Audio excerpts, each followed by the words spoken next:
held this afternoon here in Augusta for Frank Chirkanian, regarded as the father of televised golf. He produced and directed coverage of the Masters for CBS for some 4 decades. Frank passed away early last month after a battle with cancer at the age of 84. You've heard the phrase echo through the pines. Frank Chirkanian's unmistakable voice echoes through the headsets of the gentleman privileged to be calling the Masters. The Ayatollah. Not an especially flattering nickname in the early 1980s, given world events at the time. But Frank Chirkanian wore it proudly, albeit with a sly smile. Tonight, we're going to interview you. No. I was born and I'll die in this control room. There's no way I'm coming out of here. Excuse me, you're the Ayatollah, are you not? That, yeah. His kingdom was CBS Golf. His rule, ironclad, unquestioned. But I don't care how far you think those cables can go. I want a camera up here. And find a way to get a camera up here and give me what I want. An imperious Armenian American, he was no more than 5 feet 6 inches tall. But his voice was 7 feet 4, a booming, blunt force instrument. He used it when profanely tearing into commentators who had stated the obvious or took too long to make a point. No one escaped his wrath. But no one seemed to mind because they knew he was right and they knew it wasn't personal. You don't question Frank. Frank just, I'm going to do that, do this, and you did it. I mean, if you didn't, you got yelled at.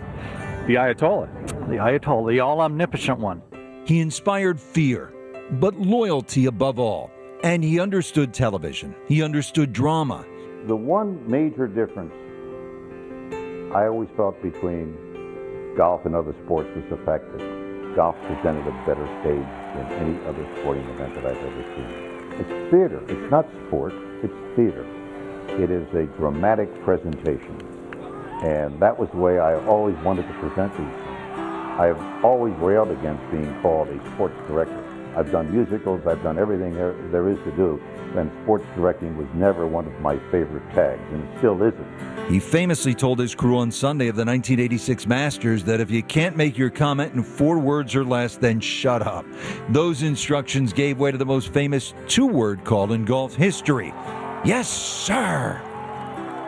He introduced 2 staples of American golf television, the blimp shot and the British accent, hiring Henry Longhurst. The game as we've come to know it started here. He thought Ben Wright should have been given another chance, and that it was a small crime for an announcer to talk while the golf ball was in the air. I tell you, when I won my first Masters, hang on, let's watch this first. He predicted in a Golf Digest interview that people would someday watch sports in 3D and HD, and that it would look and feel so real that your instinct would be to pick up a player's divot. That was in 2003. Frank Chirkanian was a smart man, smart and tough and tender. Sit with any of the men who worked for him, and they all have stories to tell.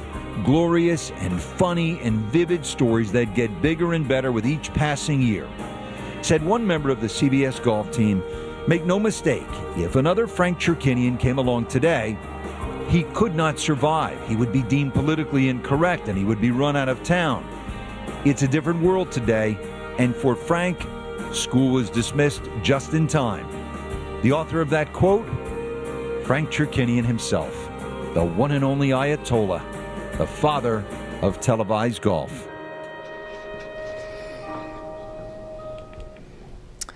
Frank also once said, democracy is the least effective form of government inside a television control truck. There must be autocratic rules so there is no confusion as to who's in charge. In short, there must be an Ayatollah, and I am he. Live from the Masters, remembering the great Frank Chirkanian, and we'll be back in a moment.